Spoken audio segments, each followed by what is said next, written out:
প্রিয় দর্শক, স্বাগত জানাচ্ছি সারাদিনের সংবাদে প্রতিদিনের আয়োজন রাত 11টার শীর্ষ সংবাদে। সারা বিশ্বের গুরুত্বপূর্ণ সব সংবাদের শিরোনাম জেনে নিন শুরুতেই। ভারত থেকে আওয়ামী লীগকে উজ্জীবিত করার চেষ্টা, হোয়াটসঅ্যাপে যুক্ত 30-40 সাবেক মন্ত্রী এমপি। আওয়ামী ফ্যাসিবাদীদের আর নির্বাচনে অংশ নিতে দেওয়া হবে না, মাহফুজ। ভারতে বাংলাদেশি নারীকে ধর্ষণের পর হত্যা, অন্যদিকে চাঁপাইনবাবগঞ্জ সীমান্তে বিএসএফের গুলিতে বাংলাদেশি আহত। যুক্তরাষ্ট্রের নতুন সিদ্ধান্ত, ইসরায়েল মিশর ছাড়া সব দেশে সহায়তা বন্ধ। গোপালগঞ্জে জয় বাংলা স্লোগান দিয়ে সমন্বয়কদের উপর ছাত্রলীগের হামলা। বাংলাদেশের 10 ভুয়া চিকিৎসক মালয়েশিয়ায় গ্রেপ্তার। ফ্যাসিস্ট হাসিনা পাচার করা টাকা দিয়ে গুজব ছড়াচ্ছে, মন্তব্য সার্জিসের। স্বাস্থ্য খাতে পদ শূন্য 32%, শীর্ষে সিলেট।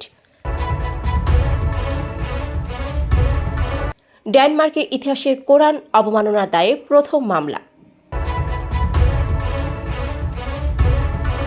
মসজিদুল হারামে 24 ঘন্টার উন্নত চিকিৎসা সেবা চালু। প্রিয় দর্শক, এবারে জেনে নিন বিস্তারিত। ফ্যাশন ব্র্যান্ড মানে আর্ট। শেখ হাসিনার সরকারের পতনের পর 5 মাস পর ভারতে আত্মগোপনে থাকা আওয়ামী লীগের কয়েকজন নেতা ইন্ডিয়ান এক্সপ্রেসকে বলেছেন তারা বিদেশে বসে দল পুনরুজ্জীবিত করার চেষ্টা করছেন। এ উদ্যোগে 30-40 জন সাবেক মন্ত্রী ও এমপি হোয়াটসঅ্যাপ গ্রুপে যুক্ত আছেন। তবে বাংলাদেশ সরকারের অন্তর্বর্তী প্রধান উপদেষ্টা প্রেস উইং এই প্রতিবেদনের প্রতিবাদ জানিয়েছে। তাদের দাবি, ইন্ডিয়ান এক্সপ্রেস মিথ্যা ও বিভ্রান্তিকর তথ্য প্রকাশ করেছে এবং সংশ্লিষ্ট নেতারা সন্দেহভাজন অপরাধী ও গণহত্যায় অভিযুক্ত। আওয়ামী লীগকে আর নির্বাচনে অংশ নিতে দেওয়া হবে না বলে মন্তব্য করেছেন অন্তর্বর্তী সরকারের উপদেষ্টা মাহফুজ আলম। তিনি বলেছেন, বাংলাদেশপন্থীরা এদেশে রাজনীতি করবে, এদেশে আর কোনো বাকশালের সুযোগ দেওয়া হবে না। আওয়ামী লীগ ফেরত আসলেও আবারও ফেসিবাদ ফিরে আসবে। শনিবার লক্ষ্মীপুরের রামগঞ্জ সরকারি কলেজ মাঠে এক গণসংবর্ধনা অনুষ্ঠানে তিনি এই কথা বলেন।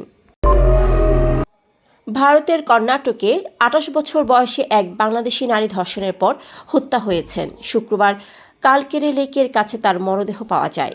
এ ঘটনায় ক্ষুব্ধ প্রতিক্রিয়া জানিয়েছেন বৈষম্য বিরোধী ছাত্র আন্দোলনের আহ্বায়ক হাসনাত আবদুল্লাহ।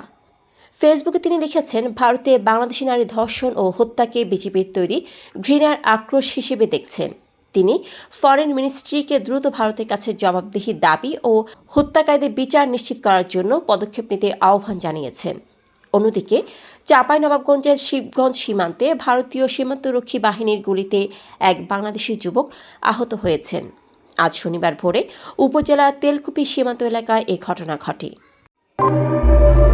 যুক্তরাষ্ট্র তার বৈদেশিক সহায়তার নতুন তহবিল বন্ধ করার ঘোষণা দিয়েছে। তবে ইসরায়েল ও মিশর এই নীতির আওতাভুক্ত হবে না এবং তাদের জরুরি খাবার ও সামরিক সহায়তা অব্যাহত থাকবে।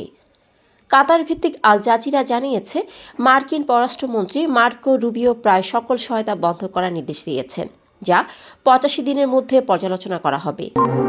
গোপালগঞ্জের বঙ্গবন্ধু শেখ মুজিবুর রহমান বিজ্ঞান ও প্রযুক্তি বিশ্ববিদ্যালয়ে ছাত্রলীগের নেতাকর্মীরা জয় বাংলা স্লোগান দিয়ে সমন্বয়কদের উপর হামলা করেছেন। শনিবার বিশ্ববিদ্যালয়ের প্রশাসনিক ভবনের সামনে এ ঘটনা ঘটে। প্রত্যক্ষদর্শীদের মতে, ছাত্রলীগ নেতাকর্মীরা প্রক্টোরিয়াল বডির সামনে আন্দোলনকারীদের লক্ষ্য করে হামলা চালায় এবং ছবি তোলার সময় সাংবাদিকদের উপরও হামলা করে। মালয়েশিয়া ইমিগ্রেশন বিভাগ অভিযান পরিচালনা করে 10 বাংলাদেশি ভুয়া চিকিৎসককে গ্রেপ্তার করেছে। শুক্রবার ইমিগ্রেশন মহাপরিচালক জাকারিয়া শাবান এক বিবৃতিতে এ তথ্য নিশ্চিত করেন। এর আগে বৃহস্পতিবার কুয়ালালামপুরের প্রবাসী অধ্যুষিত এলাকায় বিশেষ অভিযান চালিয়ে তাদের গ্রেপ্তার করা হয়। ফ্যাসিস্ট হাসিনা ও তার সহযোগীরা পাচার করা টাকা ব্যবহার করে গুজব ছড়ানোর মাধ্যমে দেশের মানুষকে বিভ্রান্ত করার চেষ্টা করছে বলে মন্তব্য করেছেন বৈষম্য বিরোধী ছাত্র আন্দোলনের সমন্বয়ক ও জাতীয় নাগরিক কমিটির মুখ্য সংগঠক সার্জিস আলম। শনিবার পঞ্চগড়ের মকবুলার রহমান সরকারি কলেজ মাঠে অনুষ্ঠিত skill development youth summit programme শেষে সাংবাদিকদের সঙ্গে আলাপকালে তিনি এসব কথা বলেন। বাংলাদেশের স্বাস্থ্য খাতে ৭৭,৮৭৭টি পদ খালি রয়েছে, যা মোট পদের ৩৩%। সিলেট বিভাগে শূন্য পদের হার সবচেয়ে বেশি, প্রায় 40%। এই তথ্য বাংলাদেশ স্বাস্থ্য জনবল কৌশলপত্র ২০২৪ থেকে জানা যায়, যা বিশ্ব স্বাস্থ্য সংস্থার সহায়তায় স্বাস্থ্য মন্ত্রণালয় তৈরি করেছে। কৌশলপত্রে বলা হয়েছে, স্বাস্থ্য মন্ত্রণালয়ের কেন্দ্র থেকে মাঠ পর্যন্ত মোট ৩৩ শ্রেণীর পদ রয়েছে, যেগুলোর মধ্যে ৭৭,৮৭৭টি পদ খালি রয়েছে। ডেনমার্কে প্রথমবারের মতো কোরআন অবমাননার অভিযোগে কোপেনহেগেনের 2 ব্যক্তির বিরুদ্ধে মামলা দায়ের করা হয়েছে। তারা জুন মাসে জনসমাগম পূর্ণ স্থানে কোরআন অবমাননা করেন, যা উপস্থিত মানুষের ধর্মীয় অনুভূতিতে আঘাত হানে। প্রসিকিউটর লাইসলোটে নিলাস জানান, এই ঘটনায় ফেসবুক সহ অন্যান্য সংবাদ মাধ্যমে লাইভ সম্প্রচার করা হয়েছিল।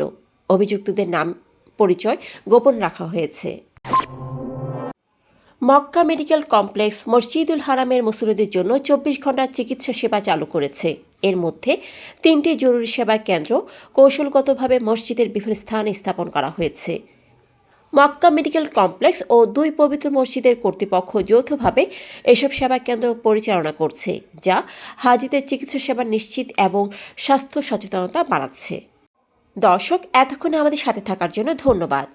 প্রতি মুহূর্তে দেশ বিদেশের গুরুত্বপূর্ণ সব সংবাদ জানতে ভিজিট করুন www.সারাদিনেরসংবাদ.com ও চোখ রাখুন সারাদিনের সংবাদের অফিসিয়াল ফেসবুক পেজে।